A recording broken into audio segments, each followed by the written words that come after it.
Hi, I'm Ryan Mallory, and I'm here with James Monroe from Oregon Pacific Financial Advisors.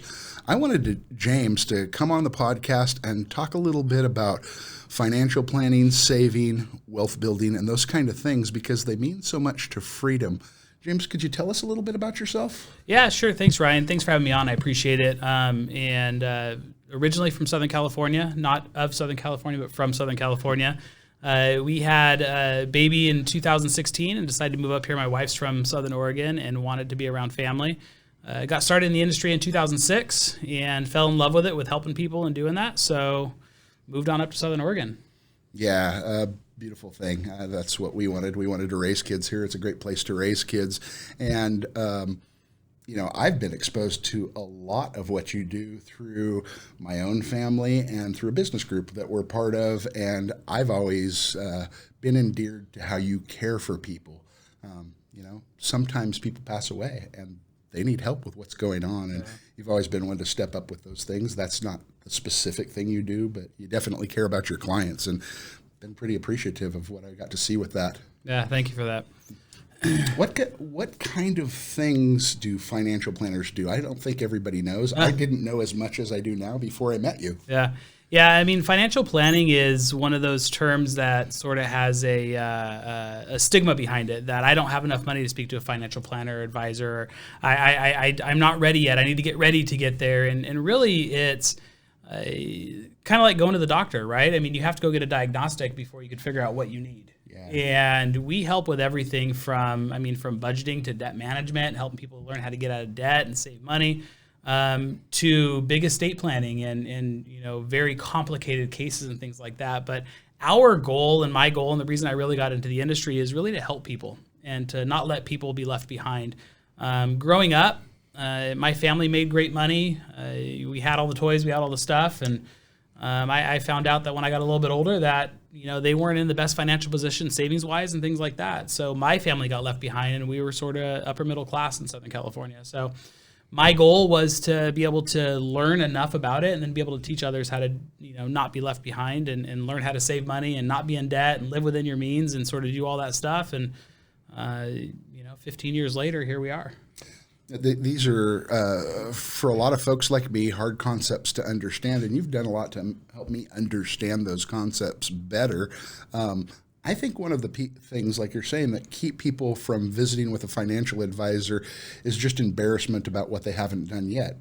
My example would be I had a great corporate career. It paid me a lot of money. I had lots of new cars and toys and things like that, but I wanted my freedom, so I spent my retirement from that industry to become free. Well, I'm free now.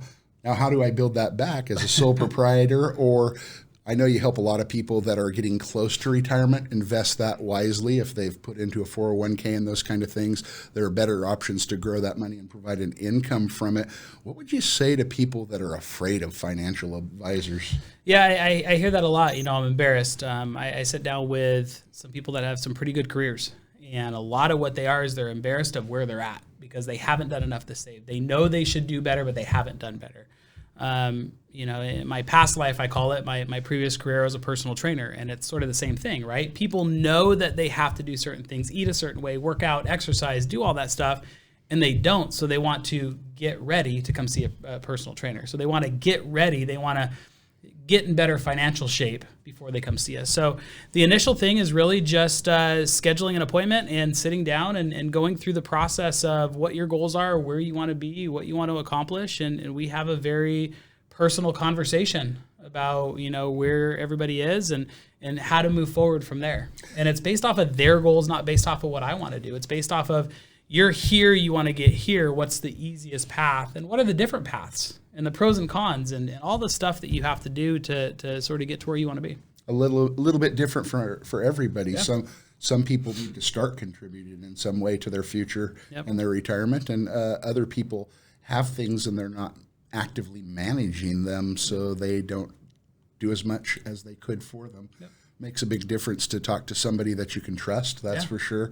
And as I read and I talk to people that have done well in life and built a certain amount of wealth, it was always finding that financial planner that they can trust, because you're not actually going to chase your goals unless you trust the guy that's giving them to you. And I haven't found anything attained in life where I didn't set goals and I got there. If I set goals, I get there. Having a studio, being able to film things like this, it was a vision, and I worked hard to come up with the money to be able to do it. And if I didn't lay out the goals and the steps to get there, I wouldn't have made it. Yeah. Yeah, and I mean, goal setting is one of those things that people don't do a lot of. Playing sports, doing things at an athletic level, you always had to set goals to that next, that next championship or that next thing that you're doing, or that next person that you want to beat on the track, or that next person that you want to beat. I coach wrestling at the high school too, and that's one of the things I talk to the kids about. Thank you for that, by the way. Yeah, you're welcome. You have to set those goals. You have to have something that you're shooting for.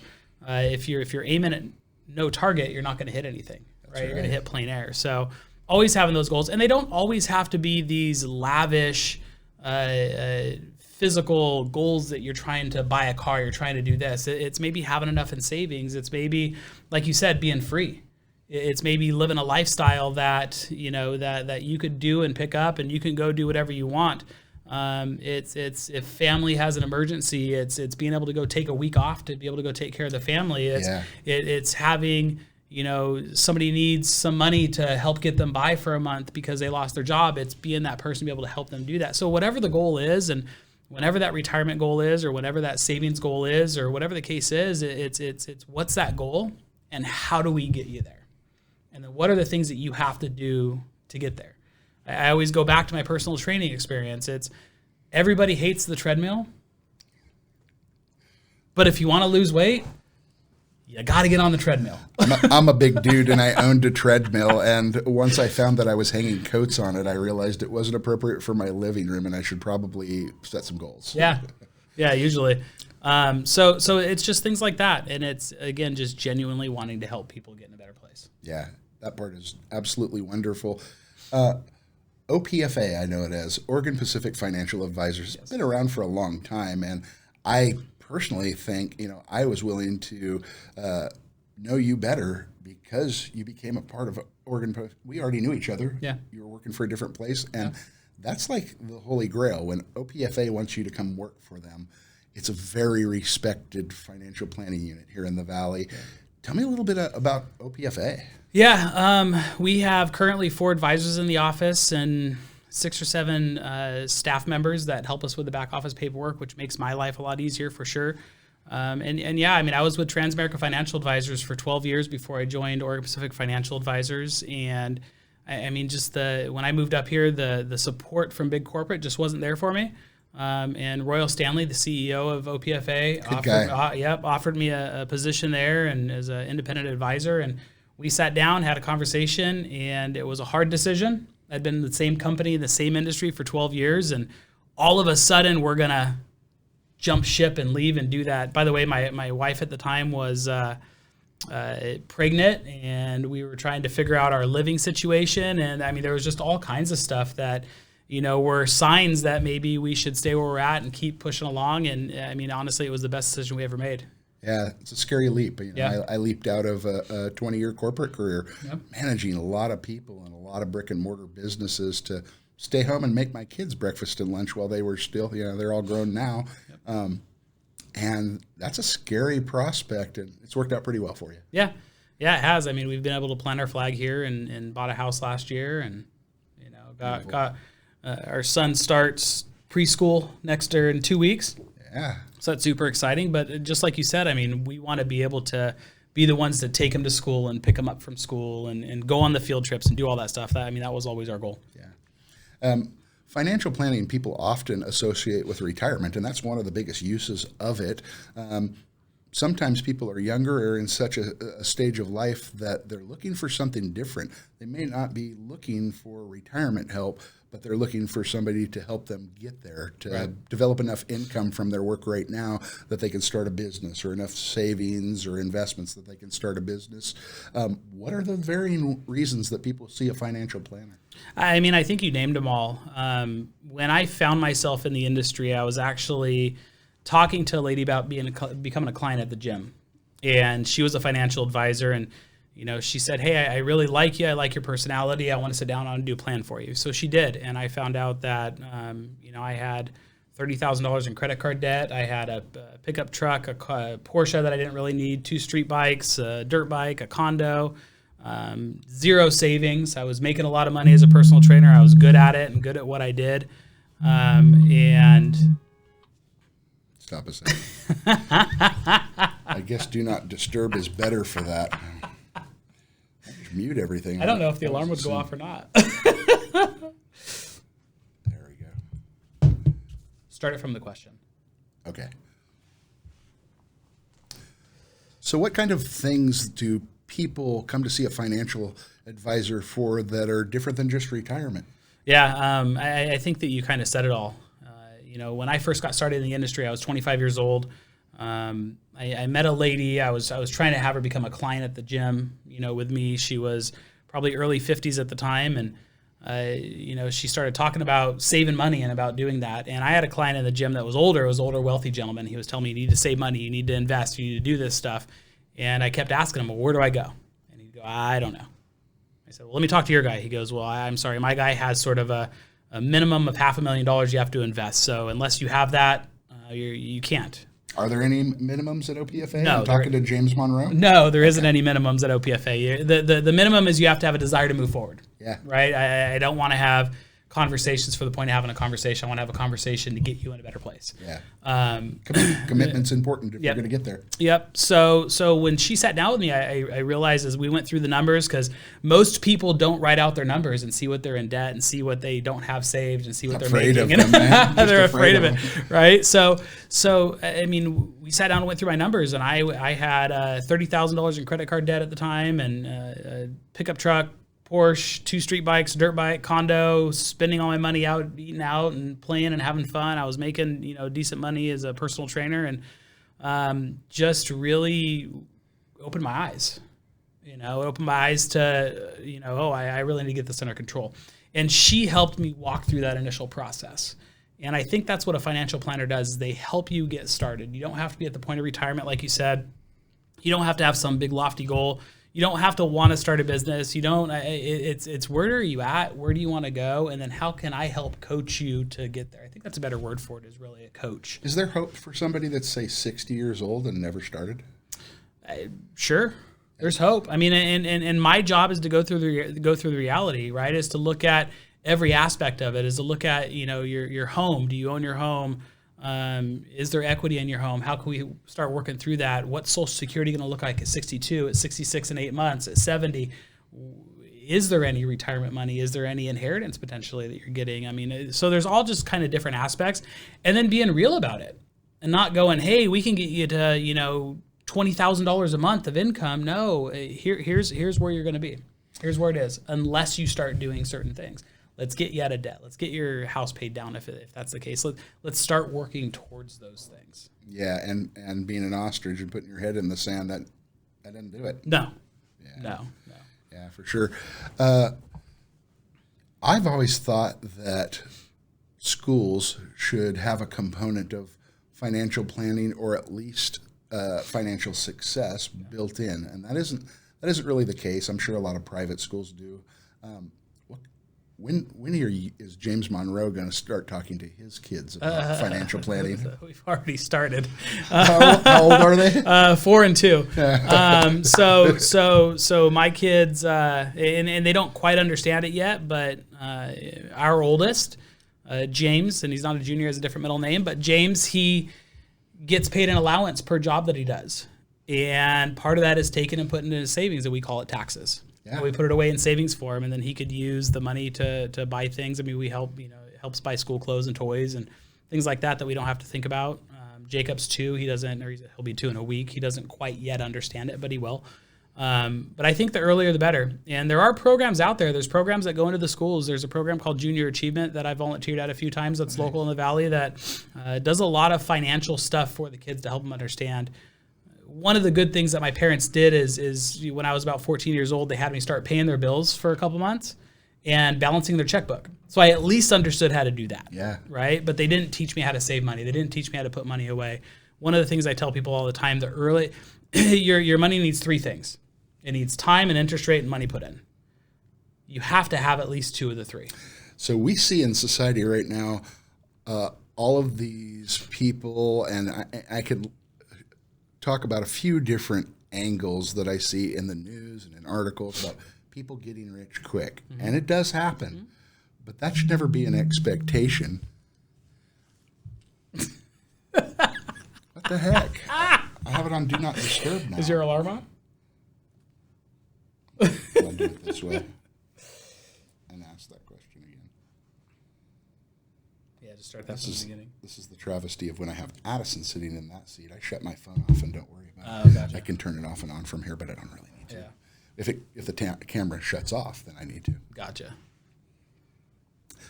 So we see a lot in the news and different podcasts and things like that, people getting rich quick, and that's not what you just said. Right. And I've always wondered, okay, pie in the sky. I lived through the dot-com bubble. I watched people make a lot of money and then die on the vine and go back into whatever trade they were in or those kind of things.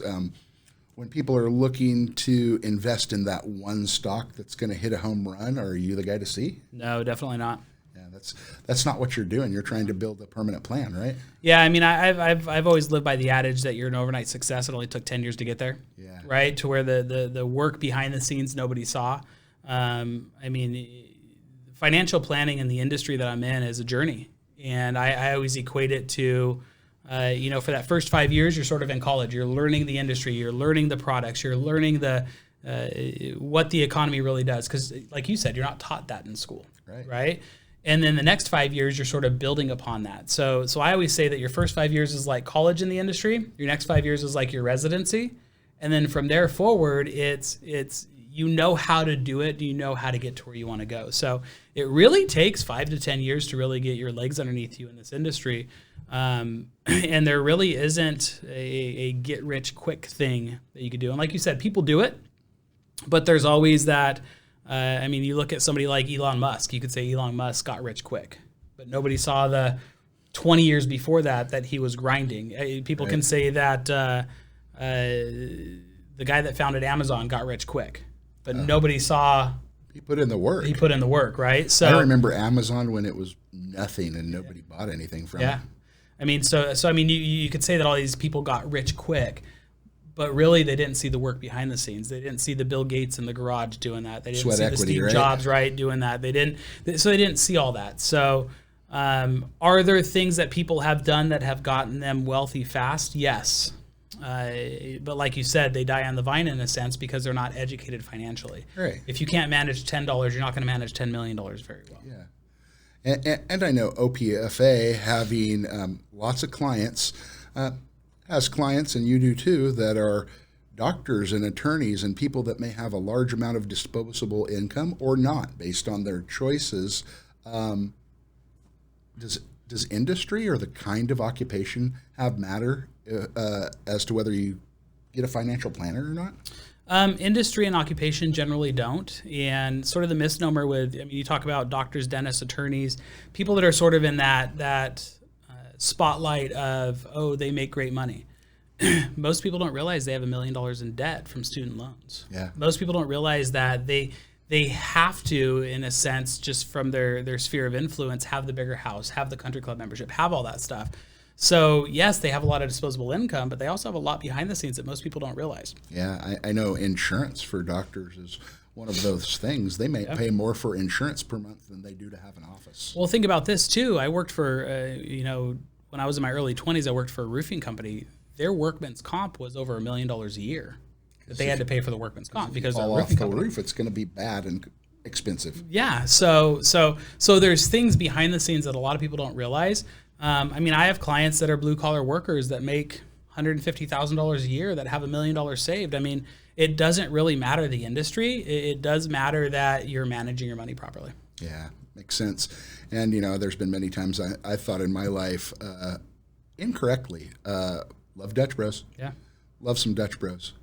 Till you pencil it out and realize, man, that's a car payment. Yeah. Or that's an investment that might double in the next couple of years if I actually did something with that Dutch Bros money. Yeah. In my presentations, when I've done group presentations, I call Starbucks $4 because every time you go, it's a minimum of $4. Even if you're just getting a black coffee, right? So you're absolutely right. And that's one of the things that I think that I realized that I was personally spending a lot of money on was eating out. Even you go to Taco Bell, it's $7-8.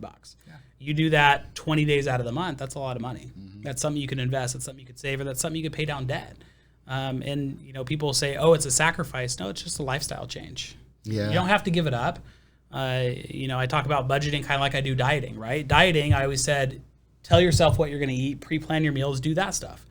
Budgeting is the same way. Pre-plan what you're going to spend your money on. And if there isn't room in the budget, you have to cut stuff out. And that's one of the things I also love about, I'll give a plug to Junior Achievement too. They do a course where basically the kids on an iPad get their life. You're 35 years old, married, 2 kids, you make $80,000 a year as a computer programmer, or whatever the case is. And then they have to go through these different things, and they have to budget their life. And they have to end their budget at 0, including savings. And it makes them put a minimum of 3% in a savings account. So the cool thing about that is that it's showing these kids the value of money. Yeah. And it doesn't grow on trees, right? Yeah. So people just have to understand you have X amount of dollars, pre-plan what you're going to spend it on ahead of time. If you want Dutch Bros 5 days a week, put it in your budget. Yeah. If you want to eat out 5 days a week, put it in your budget. If there isn't room in your budget for it, don't do it. There's lots that can be said about a pandemic, but this pandemic taught people how to cook at home. Yeah.